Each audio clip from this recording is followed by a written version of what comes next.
तो hello students, आज की क्लास में अब हम लोग पढ़ेंगे एक और फिगर ऑफ स्पीच।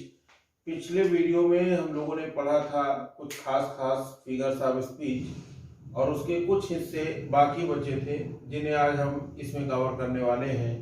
तो उन फिगर्स ऑफ स्पीच में सबसे पहला हम ले रहे हैं हाइपरबोल। हाइपरबोल क्या होता है? हाइपरबोल, ठीक, इसका मतलब होता है अतिशयोक्ति। अतिशयोक्ति का मतलब क्या है? कोई भी चीज जो ओरिजिनल फॉर्म से कम या ज्यादा हो वो अतिशयोक्ति होती है, ठीक है। और ज्यादातर अतिशयोक्ति कोई चीज जो अपने लेवल से बहुत ऊंचा उठा करके बोला जाता है उससे बोला जाता है अतिशयोक्ति। पोएट्स अपने पोएम में इस फिगर ऑफ स्पीच का बहुत यूज करते हैं क्योंकि वो जिस चीज को लाइक करते हैं उसे वो अक्सर लेवल से उठा करके ज्यादा एक्सप्लेन करते हैं जो उसमें लगता है कि शायद इतना नहीं होना चाहिए। और ऐसी डिवाइस जो काफी खूबसूरत भी लगती है देखने में, इसे हम कहते हैं हाइपरबोल। तो इसकी क्या डेफिनेशन बनेगी? In hyperbole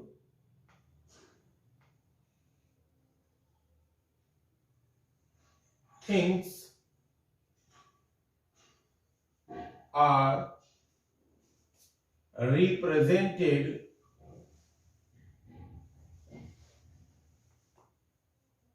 greater or lesser than their usual फॉर्म। बट ज्यादातर यहाँ पर क्या होता है, ग्रेटर और लेसर के बजाय यहाँ पर ज्यादातर क्या होता है, ग्रेटर होता है। ग्रेटर का मतलब बढ़ा करके, तो लेसर तो बोल दिया जाता है और होता नहीं, कभी अक्सर क्या करता है, बढ़ा करके। कितना? जो उसकी यूजुअल फॉर्म है उससे कहीं ज्यादा बढ़ा करके कभी उसको रिप्रेजेंट करता है। हाइपरबोल में इसको कहा जाता है। अब इसको पहचानने का आसान सा तरीका ये होता है कि जब आप किसी लाइन को पढ़ें और आपको लगे कि ये तो नॉर्मल हमारी लाइफ में पॉसिबल नहीं हो सकता, तो आप समझ लीजिए वहां पर हाइपरबोल का यूज किया गया है। अब जैसे अगर हम एक एग्जांपल दें आपको कि reverse of blood were flown in the war. अब वॉर हुआ, एक जंग हुई और उस जंग में हुआ क्या, रिवर्स माने नदियां, किसकी? ऑफ ब्लड, खून की नदियां। वर फ्लोन माने बहा दी गई इन द वॉर, युद्ध में, ठीक है। तो अब यहां पर अगर हम बोले कि the reverse of blood were flown in the war, ये सेंटेंस है, ठीक है। पोएट्री में आर्टिकल का इतना ध्यान नहीं रखा जाता है, इसलिए इस तरह से लाइन को आप देख पाएंगे। तो reverse of blood were flown in the war. अब आप गौर करिए कि कितना भी खून क्यों ना गिर जाए, पर इतना वो नहीं हो सकता कि उसकी नदी बन जाए, ठीक है। खून की नदी कभी नहीं बन सकती। क्यों? क्योंकि आपको पता है कि जो ब्लड है इसका एक नेचुरल प्रोसेस है कि ये थोड़ी देर बाद जम जाता है, ठीक है ना, बहता है और फिर जम जाता है। सड़क में भी गिरता तो ये नहीं कि यहां से वहां तक फैला पड़ा है, थोड़ी दूर बाद वो जम जाता एयर के उसमें आने के बाद। तो इतना खून की नदी बन गई, ये तो इम्पॉसिबल है। तो यहां पर जो रिवर्स ऑफ ब्लड की बात की जा रही है, इट लुक्स लाइक इम्पॉसिबल, ये असंभव जैसा दिख रहा है। बट एक युद्ध जो हुआ, एक जो लड़ाई हुई, वो कितना खतरनाक थी, इस बात को साबित करने के लिए कवि ने इस तरह की लाइन को यूज किया कि कोई लड़ाई हुई जिसमें खून की नदियां बहा दी गई, यानी बहुत ही ब्रूचुअल मर्डर हुआ, बहुत ही क्रुएलिटी को वहां पर अप्लाई किया गया। और बहुत सारे लोगों को बगैर किसी मिटिगेशन के, बगैर किसी कारण के मौत के घाट उतार दिया गया। तो इस बात को बोलने के लिए उसने क्या किया, यहाँ पर अतिशयोक्ति जो लगभग असंभव जैसा लगता है, इस पॉइंट को यूज करता है। अब ये तो खैर एक लाइन हो गई।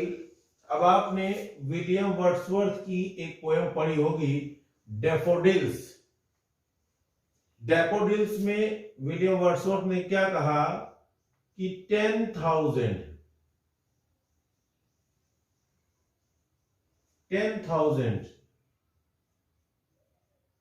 I saw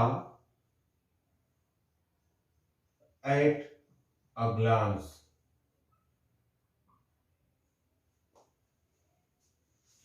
अब आप जरा गौर करो कि कवि ने एक नजर डाली और कितने डैफोडिल्स देखे, 10,000, 10,000। क्या ये संभव है कि आप किसी चीज को बस ऐसे, आप बैठे थे, आपने एक बार ऐसे देखा और आपने एग्जैक्ट नंबर काउंट कर लिया कि ये तो 10,000 है? क्या ये संभव है? क्या ये पॉसिबल है? अगर आपको 10,000 रुपए दे दिए जाए तो आपको भी काउंट करना पड़ेगा, 1-2 मिनट या 1-2 सेकेंड का तो टाइम लगेगा ही। बट आपने एक ऐसे नजर मारी और आपने बता दिया तो 10,000 फूल है। क्या ये पॉसिबल है? क्या कोई आदमी ऐसे आपको देखे, आप कहे अरे बाप रे 2 करोड़ बाल, तो क्या ये इम्पॉसिबल नहीं लगता आपको कि एक नजर में कोई आदमी एग्जैक्ट काउंटिंग कैसे बता सकता है? It is almost impossible. अगर आप किसी मशीन को भी लगाते हो तो वो भी प्रोसेस करती है। आपका फोन ऑन होता है तो कुछ प्रोसेसिंग होती है, बट कभी तो एक नजर में ऐसे देख रहा है और एग्जैक्ट नंबर बता दे रहा है। तो इतनी फास्ट प्रोसेसिंग उसकी काउंटिंग की, ये तो इम्पॉसिबल लगती है। यानी कि यहां पर पोएट वर्ड्सवर्थ ने हाइपरबोल का यूज किया है। क्लियर? तो कोई भी लाइन जहां पर दी गई लाइन आपको इम्पॉसिबल जैसी लगे तो आप समझ लीजिएगा यहां पर हाइपरबोल का यूज किया गया है। ओके, आप इसका स्क्रीनशॉट ले लीजिए। ओके, अब हम लोग पढ़ते हैं अगले फिगर ऑफ स्पीच को, और इसका नाम है ओनोमेटोपोइया। ओनोमेटोपोइया एक ऐसा फिगर ऑफ स्पीच है जिसमें कि एक साउंड क्रिएट होती है, एक ध्वनि क्रिएट होती है। ठीक है, तो ओरिजिनलिटी देने के लिए, किसी अपने आइडियाज को ओरिजिनलिटी देने के लिए पोएट क्या करता है, एक साउंड क्रिएट करता है अपनी पोएट्रीज में। तो ऐसी जगह पर जहां पर कोई साउंड वर्ड आता है जो सेंस को देता है, तो वहां पर जो फिगर ऑफ स्पीच आता है उसे हम कहते हैं ओनोमेटोपोइया। ठीक है, और ये इस पर बहुत सारे ऐसे गीत भी हैं। जैसे एक बहुत फेमस गीत हुआ था, आप लोगों ने फिल्मों में देखा होगा, वो गाना आया था कि कोयल सी तेरी बोली कुकू कुकू।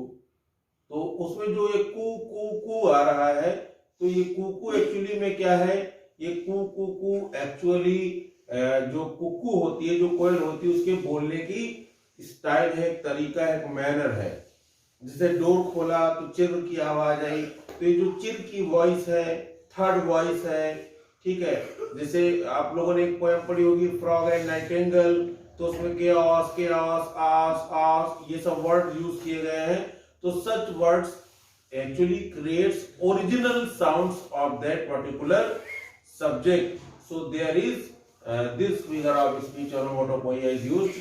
तो क्या होता है, in onomatopoeia a figure of speech in which the sounds of the words convey the sense, जहां पर साउंड से सेंस को कन्वे किया जाता है।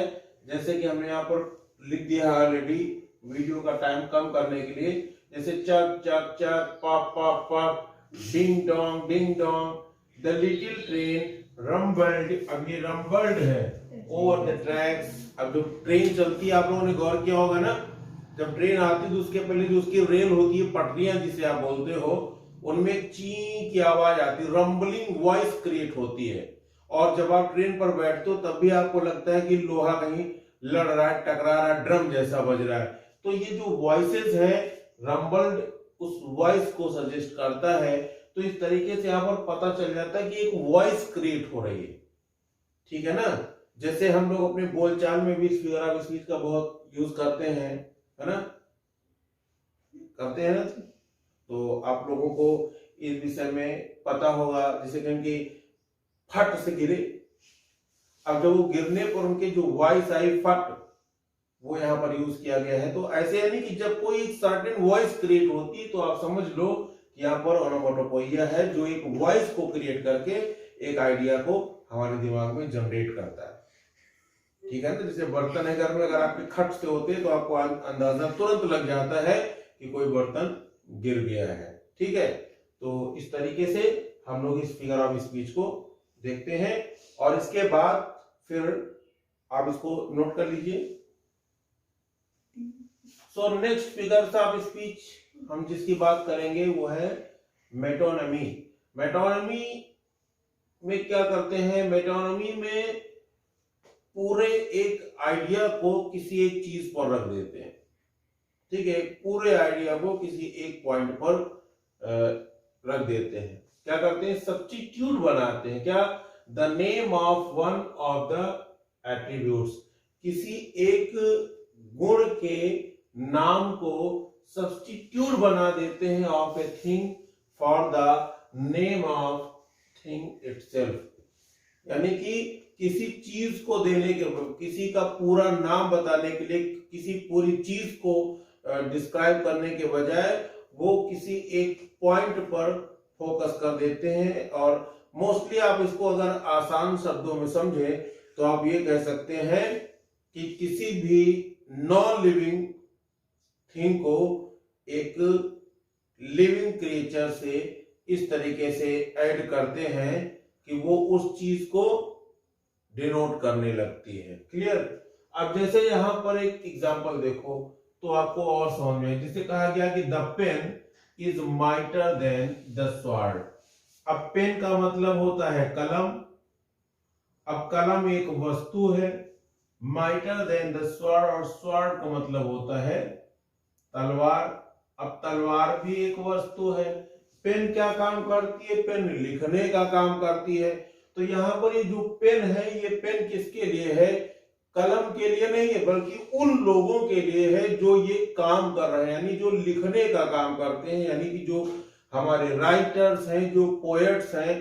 तो राइटर्स, पोएट, नॉवेलिस्ट, इन या है ना, या हमारे जो पत्रकार हैं, इन सब को छोड़कर केवल एक वर्ड यूज कर दिया गया पेन। यानी हर वो बंदा जो पेन को यूज करता है, जो लिखने का काम करता है, उसका काम माइटर है, यानी शक्तिशाली है, यानी ताकतवर है। किससे, तलवार से। तलवार का मतलब यहां पर क्या है, तलवार का मतलब वो लोग जो तलवार का प्रयोग करते हैं, मार काट करते हैं, लड़ाई झगड़ा करते हैं, खून खराबा करते हैं, उनकी उस तलवार से ज्यादा ताकत कलम में है। यानी कलम तलवार से ज्यादा ताकत है। यहाँ पर पेन साहित्य को डिनोट करता है और स्वॉर्ड वॉर को डिनोट करता है। तो जहां पर एक पूरे आइडिया को किसी एक वर्ड पर कंसंट्रेट कर दिया जाता है, वहां पर कहा जाता है मेटोनमी। मेटोनमी वो फिगर ऑफ स्पीच होता है जिसमें किसी आइडिया को किसी एक पॉइंट पर कंसंट्रेट कर दिया जाता है, किसी एक पॉइंट का सब्स्टिट्यूट बना दिया जाता है। ऐसे फिगर ऑफ स्पीच को मेटोनमी कहते हैं। जैसे कहा गया प्लीज एड्रेस द चेयर। अब क्या कहा गया, एड्रेस का मतलब होता है पता, और एड्रेस जब वर्ब की तरह आए तो इसका मतलब होता है संबोधन। संबोधन होता है। अब संबोधन क्या होता है, संबोधन कुछ वर्ड्स होते हैं। जब हम कोई स्पीच डिलीवर करते हैं, जब हम किसी के सामने जाते हैं, तो जो हमसे बड़े लोग होते हैं, जो हमें सुनने वाले लोग हैं, उनके लिए हम कुछ ग्रीटिंग वर्ड्स बोलते हैं। उन्हीं ग्रीटिंग वर्ड्स को बोला जाता है संबोधन या एड्रेसिंग या एड्रेस। तो क्या कह रहे हैं, प्लीज एड्रेस द चेयर। अब कुर्सी को संबोधित करो। अब कुर्सी क्या है, एक नॉन लिविंग थिंग है। अब आप कुर्सी को क्या संबोधित करोगे? आइए कुर्सी जी, आदरणीय कुर्सी जी। यह लोग अक्सर बोलते हैं, सुना होगा आपने, आजकल तो भाई कुर्सी की लड़ाई है। तो कुर्सी का क्या इंपॉर्टेंस है? कुर्सी की लड़ाई क्यों करते हो? आपके घर में कुर्सी, उसी बैठ जाओ, लड़ने क्या मतलब है? यह कुर्सी अपने साथ रखो, जहां जाओ उसी पे बैठ जाओ, कुर्सी की लड़ाई खत्म हो जाती है।